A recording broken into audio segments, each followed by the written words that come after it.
আসসালামু আলাইকুম স্টুডেন্টস, আমাদের নতুন আয়োজন ডেইলি ভোক্যাবুলারিতে সবাইকে ওয়েলকাম জানাচ্ছি। আমাদের এই সিরিজটার মেইন উদ্দেশ্য হচ্ছে তোমাদেরকে রেগুলার বেসিস কিছু ইম্পর্ট্যান্ট ভোক্যাবুলারিজ এর ভিডিও দেয়া, এবং তোমাদের কাজ হচ্ছে এই ভোক্যাবুলারিজ গুলো দেখা এবং সুন্দরভাবে মনে রাখা বা মুখস্থ করা, তোমরা যাই বলো। বাট ফার্স্ট আমি একটা সাজেশন তোমাদেরকে দিতে চাই, সেটা হচ্ছে ভোক্যাবুলারিজ গুলো শুধুমাত্র মুখস্থ না করে তোমরা এগুলোকে অ্যাপ্লাই করা ট্রাই করো। অর্থাৎ তোমরা এগুলো দিয়ে নতুন নতুন সেন্টেন্সেস মেক করো, অথবা হচ্ছে তোমরা এমন কিছু একটা তোমরা একটা স্টোরি লিখতে পারো। তোমরা ছোট 3-4 লাইনের একটা কনটেক্সট তোমরা লিখতে পারো, যাতে কন্টেক্সচুয়ালি তোমাদের ভোক্যাব গুলো মনে থাকে। তো আমরা আজকে এই ফার্স্ট ভিডিওতে আমরা 5টি ভোক্যাবুলারি শিখবো with a synonym and an antonym, এবং একটা করে আমরা সেন্টেন্স দেখার চেষ্টা করবো যে এটা আসলে অ্যাপ্লিকেশনটা কিভাবে হয়। তো আমরা চলে যাচ্ছি সরাসরি আমাদের মেইন ভিডিওতে। ফার্স্ট আমরা দেখতে পাচ্ছি অ্যাবেট। অ্যাবেট মানে হচ্ছে কমানো। তো আমরা এখানে একটা সিনোনিম দেখতে পাচ্ছি অ্যাবেটের, সেটা হচ্ছে ডিমিনিশ। তো অ্যাবেটের সিনোনিম আমরা দেখতে পাচ্ছি ডিমিনিশ। ডিমিনিশ মানে হচ্ছে কমানো। তো এই যে রেড কালার যেটা, এটা হচ্ছে অ্যান্টোনিম। তো অ্যাবেটের যে সিনোনিমটা আমরা দেখতে পাচ্ছি ডিমিনিশ, অ্যান্টোনিম দেখতে পাচ্ছি ম্যাগনিফাই। তো বোঝাই যাচ্ছে অ্যাবেট যদি কমানো, তো ম্যাগনিফাই মানে অবশ্যই বাড়ানো হবে। তো আমরা একটা এক্সাম্পল দেখি।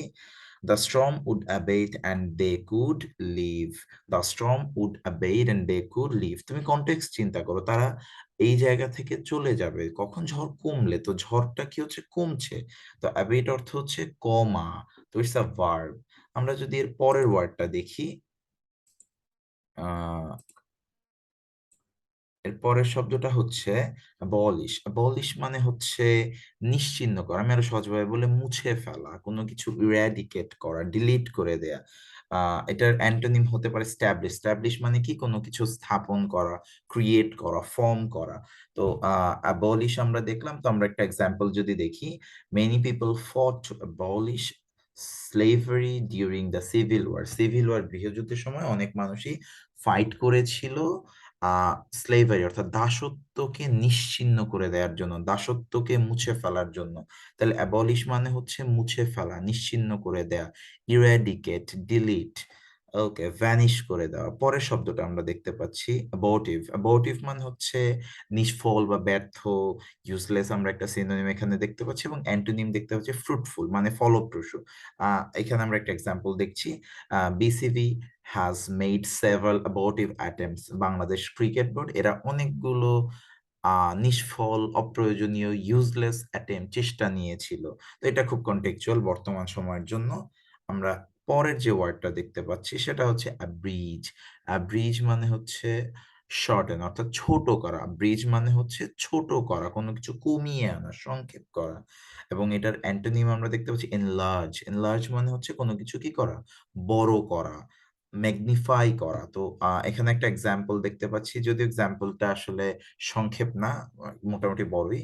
His agent told him that he needed to abridge some of the content of his novel so that it would be under 400 pages.